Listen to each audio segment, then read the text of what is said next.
Les savoir-faire de la Monnaie de Paris vous accompagnent en Terre de France.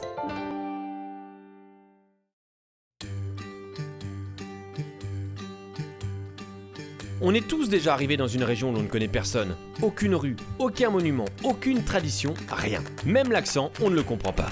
Alors, dans ces moments-là, on a besoin d'un guide. Celui qui indique le chemin, qui connaît les secrets, qui partage sa culture. Et le guide aujourd'hui, c'est lui. Et pour l'aider dans son tour de France, il a fait appel à toutes les télés locales et régionales du pays. Tous ensemble, on a créé une émission ancrée au cœur des 36 000 communes et de leurs 60 millions d'histoires. Et vous allez voir que la proximité peut vous faire voir du pays. Cette émission, c'est Terre de France.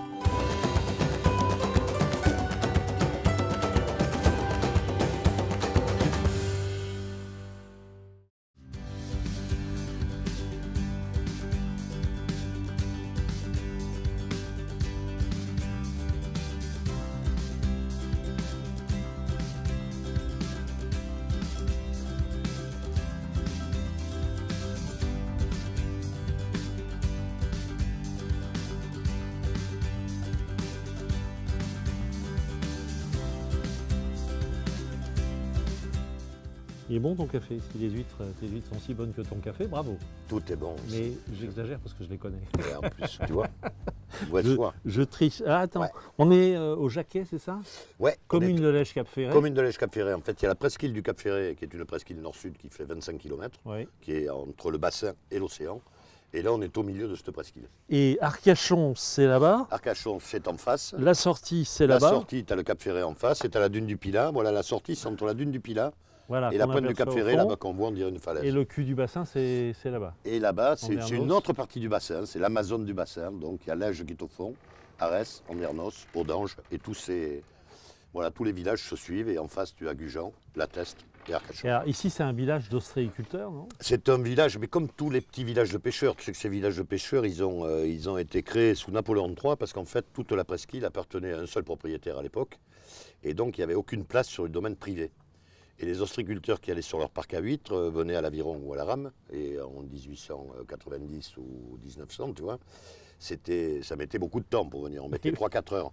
Donc quand ils arrivaient sur leur zone de parc, le soir, ils échouaient leur bateau et ils dormaient dans leur bateau pour travailler pendant toute la semaine.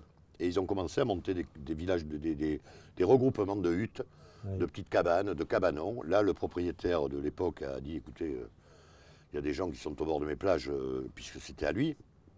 Et là, sous Napoléon III, donc, le préfet a dit on va développer l'ostréiculture, donc on autorise la création de groupements ostréicoles. Ouais. Toi, tu vis sur le domaine public. Voilà, on vit tout je crois qu'il y a 450 maisons sur la presqu'île du Cap-Ferré. Si un milliardaire arrive et dit moi, ça, je veux, je mets 1 milliard sur la table. Il peut mettre 2 ou 3, à part boire un café et boire un coup de blanc, il ne se passe rien pour lui. C'est raté. Voilà, je vous présente Joël Dupuche. Alors, Joël, bon, on va pas le cacher, c'est un ami, hein, et c'est une figure du bassin. On ne peut pas aller quelque part sans qu'il connaisse tout le monde et tout le monde le connaît. Il est ostréiculteur, on l'a vu au cinéma, hein, dans les petits mouchoirs, le Diaperson, voilà, aussi plus récemment dans le sac de billes. Le sac de billes, oui. Un ostréiculteur, acteur, quoi d'autre? Auteur, parce que j'ai écrit un livre qui s'appelle Sur la vague du bonheur, qui parle beaucoup du bassin d'Arcachon, qui est un espace magique. Et philosophe, un peu quand même. Hein. Maintenant, je crois que c'est l'âge qui rend comme ça. Je crois que quand on avance en âge, d'abord on savoure beaucoup plus les bonheurs qu'on a. Ouais. Et on a eu des victoires et on a eu des défaites. Ouais, et on apprend des défaites. Et je crois effectivement qu'on apprend, on ne perd jamais, on apprend. Voilà. Ça fait quoi, Joël, de se réveiller tous les matins avec ça devant? Ben, on s'habitue ou on s'habitue jamais? Ça rend philosophe, je crois que ça aide à rendre philosophe, ça aide à relativiser un peu tout, même quand tu as des emmerdes énormes, tu vois un lever de soleil, et d'un seul coup tu te dis, mais, moi j'ai été servi, c'est-à-dire que j'ai eu mon cadeau. J'ai une journée de cadeau qui démarre sur quelque chose de beau. Après, je vais prendre mon café avec mes copains d'école dans le bistrot d'à côté. J'ai mon deuxième cadeau, parce que tous les jours, on me prend un fou rire. Ouais. Et quand tu démarres sur une journée en voyant du beau et du rire, tu peux avoir les pires emmerdes du monde derrière, ouais. Tu les gères. Bon, dis donc, je te quitte pas sans goûter tes huîtres. Hein. Mais c'est bien prévu, tu vas voir, on va manger à dose. Hein. Tu nous emmènes où, là? Tu t'arrêteras avant que j'ai fini d'ouvrir. Hein. Et là, on va prendre mon canot et puis on va aller faire...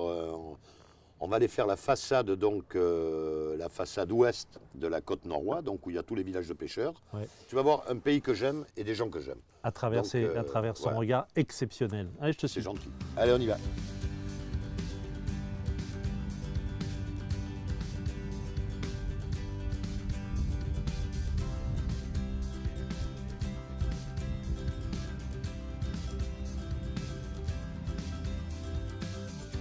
Bah, tu vois, Jacques, là, on quitte le village des Jacquets et on va arriver dans un village qui est à 900 mètres plus loin, qui était un autre endroit de mouillage, justement, après ces travaux de parc à vitres, qui s'appelle le Petit Piquet, qui est un très bel endroit derrière la Pointe aux Chevaux, qui est l'endroit le plus près de l'île aux oiseaux de la côte nord-ouest. Et la légende dit que les chevaux traversaient à la nage de la Pointe aux Chevaux à l'île aux oiseaux, c'est pour ça que ça s'appelle la Pointe aux Chevaux. C'est vallonné un peu quand même ici, là, cette rive du bassin. En fait, à l'origine, il n'y avait que des vagues de dunes, mais comme le désert de Namibie, c'était des vagues de dunes qui se succédaient et qui rentraient dans le bassin. En fait, c'est du sable océanique qui est collé sur la côte. Quand il fait sec, le vent l'amène derrière. Et en fait, il n'y avait aucune végétation. Ici, il n'y avait que des dunes et c'était un pays extrêmement sauvage. Et il y a des cartes de 1700 et quelques où tu n'as que des dunes sur toute la presqu'île. Il n'y a pas une maison d'habitation. Qu'est-ce qui a fait le développement de cette presqu'île du Cap Ferret? L'ostréiculture. C'est l'ostréiculture. C'est l'ostréiculture. En fait, il y a eu deux gros axes de développement, surtout le bassin d'Arcachon. Ça a été la forêt, oui. qui était la derrière sylviculture, la sylviculture, les poteaux de mine et la résine. Oui. Et l'autre partie, ça a été l'ostréiculture. Et ce qui a sauvé le bassin en termes d'écologie, si on peut dire, à une période où ça n'existait pas, c'est que le pouvoir politique à l'époque était tenu uniquement par les forestiers et les ostréiculteurs, qui étaient des gens qui vivaient très bien, et un paysan qui vend bien, il ne vend pas. Alors il y a une grosse différence entre cette partie du bassin et l'autre en face. Oui, parce que l'autre partie du bassin était vraiment, d'abord, c'était vraiment des cités plus forestières à l'origine, et c'était des gros bourgs. C'était des grosses villes. Arcachon n'existait pas. Là, oui, la Teste. À l'époque, la Teste de Bûche couvrait une surface énorme, était la ville du capital de Bûche historiquement, et donc c'était le gros bourg. Andernos et Arès étaient des cités gallo-romaines, si tu veux, c'était les gros bourgs, les gens se regroupaient. Et Arcachon a germé comment? Arcachon, en fait, c'est une création des banquiers Pereire qui ont dit à la mairie de la Teste, si vous nous donnez, mais c'est vrai, ça a été fait sur une nappe qu'Arcachon a exposée chez eux, sur une nappe au restaurant, ils ont dit voilà, si vous nous donnez la pointe, on amène le chemin de fer et on crée des bains de mer.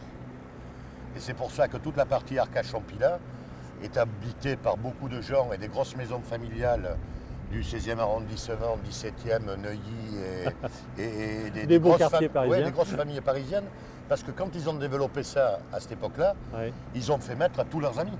Et tout le monde a participé, mais ça a été comme La Baule, comme Deauville, comme Biarritz. Oui, après c'est devenu the place to be. Exactement. L'endroit où il fallait être. Et ça, c'était vraiment le Pilat Arcachon. Et l'Arcachon est créé en 1870, je crois. C'est assez récent finalement. Oui, c'est un siècle et demi. Je crois qu'ils ont fêté leurs 150 ans l'année dernière. Là, on navigue, mais je ne sais pas où tu vas. Là, on est à Piraillon et je vous amène chez une amie à moi qui a une exploitation et qui fait aussi formation pour les enfants, pour les écoles, qui explique l'ostréiculture, qui est une jeune femme qui n'est pas issue du milieu ostréicole et qui a fait ça avec passion et que moi j'aime beaucoup parce qu'elle est vraiment... Elle va m'expliquer alors. Elle va tout vous raconter. Elle va m'expliquer. Voilà, on va s'arrêter chez elle. C'est la cabane 57 que vous voyez là, qui est un endroit sublime. C'est vraiment un spot de rêve. Et donc on va s'accoster là et on va aller la voir.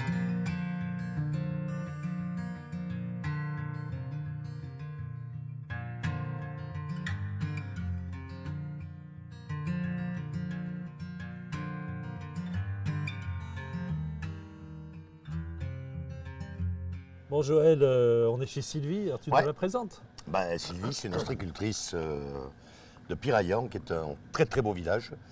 Et Sylvie a créé une dégustation ici, tu vois, qui est dans un paradis, regarde ça, c'est à l'abri du vent. Mais il y a que des paradis, de toute façon, c'est ça? Non, mais oui, mais ce village est vraiment assez splendide. Oui. Et Sylvie a la particularité de très bien connaître l'ostréiculture. Et en plus, elle le transmet beaucoup, puisqu'elle reçoit des écoles, elle explique l'ostréiculture à tout un tas de gens. Dame, vous pouvez m'expliquer l'ostréiculture? Oui, mais c'est exactement ça, et je trouve que c'est génial. Je peux le faire. J'écoute. L'ostréiculture, c'est un métier, mais c'est une passion surtout. Ouais. Donc, et c'est un mode de vie. Donc, on est lié au marais et on est lié à la mer. On ne fait pas que son boulot. Qui rentre et qui sort dans le bassin. Exactement. Donc on est sur le rythme des marées. On va commencer la semaine en attaquant les marées à 8 h du matin et on finira la semaine en commençant les marées à 15 h. 15 h, ouais, voilà, à peu Oui, près. c'est Voilà, minuit, à peu 5 près. heures du matin. Alors cette cabane 57, alors pourquoi 57, c'est son numéro? C'est le numéro cadastral au départ. Et donc quand je suis arrivée, toutes les cabanes avaient porté un joli nom romantique au bord de l'eau, les embruns, etc., l'océan. J'ai dit, je vais casser ça, je vais laisser le numéro cadastral, des chiffres, ça va peut-être être plus parlant. Puis tout le monde s'est mis après à baptiser sa cabane avec le numéro cadastral. C'est un restaurant aussi? Non, c'est une dégustation. Alors Dégustation, il faut faire vraiment la différence. On est sur le domaine public maritime, donc un terrain qui appartient à l'État, qui est mis à disposition des ostréiculteurs et des producteurs, avec des droits et des devoirs. Et dans les droits, bien, on a le droit à faire une découverte de nos huîtres en dégustation, à condition de rester dans le cadre d'un arrêté préfectoral qui a été pris en 2011, je crois. Donc, limitant, mais pas un restaurant. Voilà, limitant les produits, limitant les heures, limitant la façon dont on fait les choses. Donc du coup, on ne peut pas parler de restauration. On est dans la dégustation. Dans la dégustation. Oui. Merci beaucoup Sylvie. Avec grand pour plaisir. cette petite leçon d'ostréicultrice. Oui, très courte. Merci beaucoup.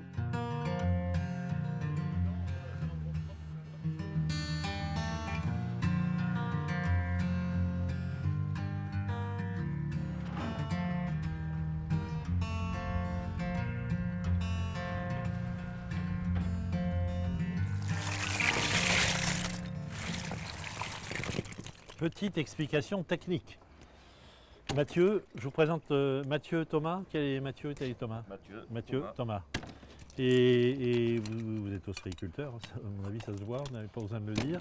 Ça s'appelle comment? Ici on est, Joël. Ah, le canon.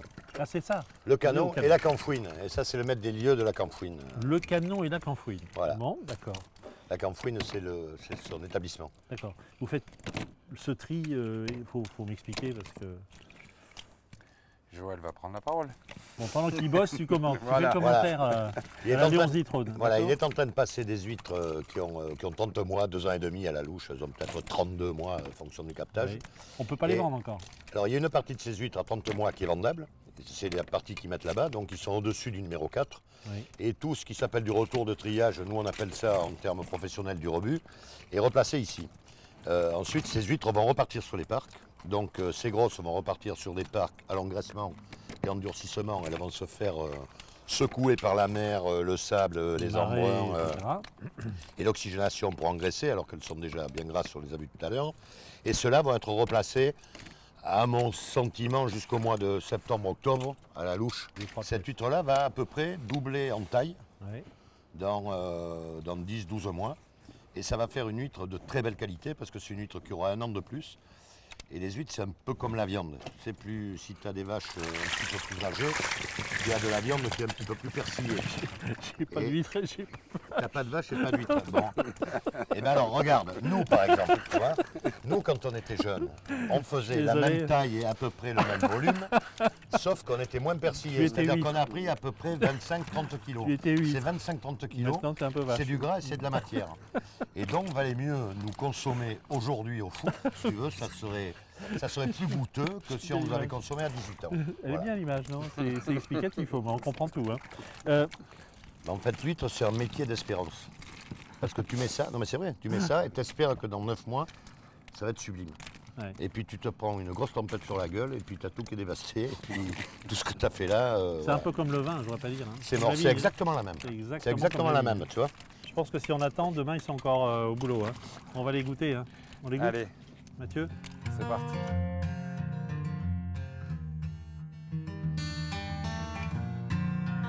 Ça vaut le coup de faire une petite leçon d'ouverture d'huître parce que je pense que ça va intéresser beaucoup de ceux qui regardent Terre de France aujourd'hui. Donc tu prends l'huître comme ça, le dessus et le dessous, alors c'est facile à reconnaître. Si déjà le gars n'y arrive pas, il faut qu'il arrête de manger des huîtres. Ensuite on prend l'huître comme ça, on voit bien qu'ici les deux coquilles se joignent à cette pointe là. Donc on suit la strate de jointure des deux coquilles. Et ici il y a le muscle, c'est-à-dire 2 tiers supérieurs, toujours à droite, on le voit ici, il y a le muscle qui tient l'huître fermée. Et C'est où lui tu- qui tient où- les coquilles. Et tu le vois de l'extérieur? Mais tu le vois, c'est aux 2 tiers supérieurs. Tu Ah vois, oui, c'est oui, toujours d'accord. pareil Pardon, ici. c'est toujours au même endroit. Donc, D'accord. avec ton couteau, tu mets tes mains comme ça, tu prends ton couteau avec la pointe bien abritée derrière le pouce, comme ça, et avec tes doigts, tu guides et tu te mets à la jointure de l'huître ici. Tu rentres le couteau légèrement en axe de manière à aller vers l'intérieur de la coquille. Le plus dur, c'est ça. Une fois que ça c'est fait, l'huître, elle est ouverte. Ensuite, tu bouges plus la main qui tient le couteau, tu bouges l'huître tout doucement. Tu bouges l'autre main. Et tu vas sentir à un moment que le couvercle, il lâche. Parce que tu es dans le muscle. Et quand il lâche, tu coupes. Et là, c'est fini. Et tu as ton huître qui est nickel. Voilà, en place. Je ne sais pas le faire doucement, je suis désolé. Compris? Est-ce que vous avez compris? Voilà. Voilà. Alors, je ne sais pas s'ils ont des huîtres là-bas en studio, en plateau, mais ils ont à coup sûr des talents gourmands. C'est David, c'est Philippe, c'est Catherine aussi qui est avec eux à Lille. Bonjour. Mesdames, messieurs, c'est à vous pour vos talents gourmands cette semaine. Pas de huître. Avec le Crédit Agricole, découvrez les talents gourmands de vos régions. Alors Jacques, nous, ce ne sont pas des huîtres que nous allons déguster, mais bien sûr, vous allez nous présenter des talents gourmands et j'ai l'impression qu'il va y avoir du chocolat. Il va y avoir de la sucrerie. Bonjour chère Catherine, bonjour ma chère Catherine. Philippe, bonjour David, alors je vous écoute. Eh bien écoutez, Talents gourmands. au Botin Gourmand, on est toujours aussi heureux. C'est David qui commence avec le Alors, chocolat. Le chocolat, je vous emmène à côté de Bayonne, à Cambo-les-Bains. C'est la chocolaterie Puyot-de-Bas. Son représentant, c'est Christophe Puyot-de-Bas. Bayonne et le chocolat, c'est une histoire Ouvrez ancienne. votre petite bouche, Catherine. Ça date d'il y a 4 siècles. Le chocolat est arrivé en France par Bayonne, par les contrebandiers basques. Voilà, les premières fèves de cacao sont arrivées, ont été travaillées. Au départ, c'était surtout de la boisson chaude à base de fèves. Et donc, Christophe Puyot-de-Bas, dans sa chocolaterie à Cambo-les-Bains, raconte toute l'histoire. Il la raconte aussi dans son livre qui s'appelle Au nom du chocolat. Et là, Philippe, tu veux bien nous montrer ce qu'il a fait? Il a fait les craquinettes. Alors déjà, David, le doigt a même la pâte à tartiner. La pâte à tartiner. Alors, elle est c'est pas raisonnable. Un délice, non, un délice. exceptionnelle. Voilà, donc c'est vraiment une très belle boutique à Cambo-les-Bains. Il y a aussi un musée, il a créé une chocolaterie sympa musée. ça, où il explique permet, un peu, voilà. Tout le process de la fève de cacao à la création chocolatière. D'accord. Vous voyez un petit peu tout le process. C'est un magnifique musée. Donc en même temps que vous pouvez aller à la boutique, vous pouvez aussi découvrir l'histoire du chocolat. Et son livre est absolument super, très belle photo, 20 €, mais c'est un vrai Alors, petit ça s'appelle bijou. Au nom du chocolat. Voilà, on le voit bien. Puyot-de-Bas. Formidable. Alors Philippe, Allons au vous restaurant, Philippe. Eh bien, on va aller au restaurant. Mon cher Max, notre cher réalisateur, s'il veut bien envoyer des belles images, des belles Et alors réalisations. c'est dans quel coin les-y? Alors, c'est Laurent Coste. Son restaurant s'appelle le Bateau Lavoir. Nous sommes, alors, une petite ville qui s'appelle Le Bouscat. On est vraiment à 2 enjambées de Bordeaux. C'est sur l'eau. C'est quasi sur l'eau. Donc, notre cher Laurent Coste, il y a du lourd, hein, puisqu'il a appris notamment à travailler avec Jacques Maximin. D'accord. Jacques Maximin, pour David et moi, c'est notre dieu absolu. Quand on a appris son métier avec Jacques Maximin, on est un dieu pour toujours. Et puis après, je vous passe le détail de tout ce qu'il a fait. J'ai plutôt envie de vous parler du prix. On aime bien avoir le prix des choses. Et le menu Fresh Market du midi de Laurent est à 19 petits euros. Alors, 19, c'est une C'est somme déjà un prix, mais bon, encore une fois, on sait que ce sont des produits quand même exceptionnels. travaillés, C'est en plus, ça change tout le temps. C'est vraiment l'inspiration du chef en fonction du marché. D'accord. C'est des produits frais, Ou voilà, les produits frais. des produits frais. Dans les spécialités de Laurent, on peut compter sur son tourneau d'eau de thon rouge foie gras. Intéressant. Il doit être exceptionnel. Mais c'est sublime. Le turbotin entier grillé à la braise, parce qu'il adore ça. Béarnaise de coquillage écrasé de pommes de terre, beurre de girolles et pignons, un truc de dingue. Ses encornets frais à la plancha, il Voilà. est très bon. Poivron doux confit, copeaux de légumes. Sa petite pomme strudel, pomme pignon figue est un délice aussi. Laurent Coste, le Bateau Lavoir, Et on adore. retrouve bien sûr toutes ces adresses sur le Botin Gourmand et le site de Terre de France. Et pour finir, je vais vous donner une petite adresse où dormir, hein, comme d'habitude. volontiers, Catherine. Alors moi, je vais vous emmener à Lèche-Cap-Ferré. C'est les Yucas, ce sont des chambres d'hôtes. Il y a 2 chambres d'hôtes qui sont tenues par Jean-François et Marianne. Alors vous verrez, Marianne, elle est aux petits soins pour vous. Elle vous prépare un petit déjeuner maison, tout est fait maison. Et puis si vous avez envie de crêpes, vous avez envie de gâteau, elle vous demande la veille et elle fait tout pour vous. Et Jean-François, lui, vous donne les bonnes adresses pour faire des balades et aussi pour bien manger. Alors, je rappelle l'adresse, c'est au 37 avenue des Dragons. Il y a une piscine, il y a plein de choses, vous verrez. Vous passerez un agréable séjour. Donc pareil, allez-y, vous verrez. Vous ne regretterez pas. Super, chère Kat. À la semaine prochaine. Et comment Catherine. Au revoir, Catherine. C'était les talents gourmands de vos régions avec le Crédit Agricole.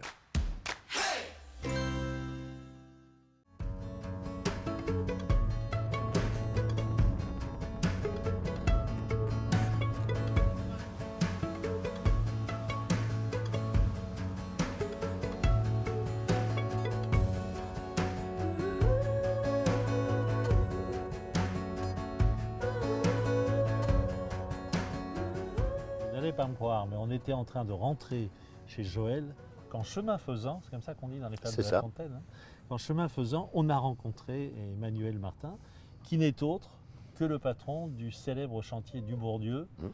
Alors pour ceux qui aiment le bateau connaissent, hein, Bourdieu c'est connu, l'Épinasse, ce bateau sur lequel nous sommes aujourd'hui, c'est un peu, c'est du cousu, c'est de la haute couture. Vous faites alors, et puis, j'ai pas dit, mais il y a le banc d'Arguin, célèbre banc d'Arguin devant nous, et la célèbre dune du Pilat juste derrière nous. Et là, on a jeté l'ancre en plein milieu, il n'y a personne. Le soir est en train de tomber, la lumière est exceptionnelle. C'est le paradis, quoi. Parlons un peu du chantier. Au départ, c'était l'Épinasse ou les célèbres, alors, ou il y avait d'autres types de bateaux avant? Historiquement, c'était cette pinasse, oui, cette tilleule, ce bateau de... C'est quoi la pinasse, cette tilleule? Alors, comme les chauvins, on va dire que pinasse, ça n'existe que ici, mais en fait, il y a une description, on trouve le mot pinasse, pas écrit pareil, au XIIIe siècle, mais le maçon du parc avait fait, on n'était pas un audit à l'époque, mais avait repéré et avait décrit la pinasse de la baie d'Arcachon. Voilà. 1727, je crois. Historiquement, c'est le bateau du bassin qui était un bateau de travail, petite pêche. Voile et aviron. Donc on posait des filets, on pêchait à la drague, il y avait même des pinasses. Bateau en bois au départ? En bois. Et il est toujours en bois? En pin, pinasse aussi, pin d'élan. Pin, pinasse, pin, acacia et chêne. Chêne pour la quille, acacia pour les membrures et bordé en pin. Donc c'est très beau d'ailleurs, très fin, très élégant. Ah, c'est magnifique. Avec une casquette. C'est du travail d'orfèvre là aussi. Alors c'est fait à la main. Il y a aujourd'hui, on va dire 2 à 3 chantiers qui pérennisent l'esprit de la pinasse. Soit on mixe une coque en composite et un dessus en bois. Ce qui permet de baisser les coûts et d'avoir un très joli bateau. Soit c'est tout en bois et là c'est une rose. Soit c'est tout en bois comme celui-ci, tout est en bois, la quille, les bordés, tout est en bois ici. Tout est en bois sur ce bateau-là. Voilà. C'est 4500 heures, un bateau comme ça de boulot. Vous avez remarqué que la dune du Pilat, vue d'ici, ça n'a rien à voir avec la vue qu'on a de l'autre côté quand on arrive par la route et qu'on la gravit, hein, parce qu'on peut la gravir, il y a même des petites marches dans le sable. Il vaut mieux d'ailleurs parce que sinon c'est un peu dur. Voilà, merci, c'était Terre de France ici sur le bassin d'Arcachon. À bientôt, à tous les deux. Au revoir. Au revoir.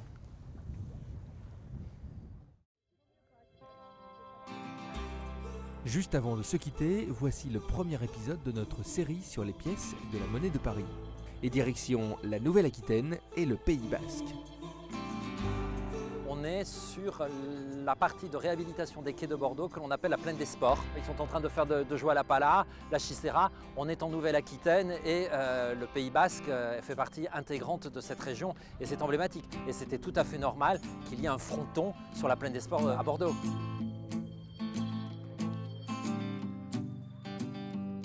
Il y a une chistera, notamment sur une des faces, avec 2 hommes qui sont en train de se confronter sur leur puissance musculaire. Et tu en as un qui a un béret, oui, on peut reconnaître un basque, et l'écume d'une vague qui fait penser au surf. Et pour réaliser cette collection de pièces de 10 € en argent 333 millième, la monnaie de Paris a fait appel au célèbre créateur Jean-Paul Gaultier. C'est bien vu de reprendre l'image de Gaultier qui est un marin, qui est à droite en train de se confronter avec le côté de l'image traditionnelle que l'on a du basque avec le béret. faut aller au Pays Basque, il faut découvrir ces gens-là, ils ont du caractère. On retrouve le rocher de la Vierge, la côte basque, avec l'écume sur la vague. Le point de vue de Jean-Paul Gaultier sur le Pays Basque, c'est plutôt bien vu. Des pièces de monnaie à collectionner ou à offrir à retrouver dans vos bureaux de poste et chez les buralistes participant à l'opération. Toutes les informations sur le site de la Monnaie de Paris. Dans le prochain épisode, direction la Provence rayonnante.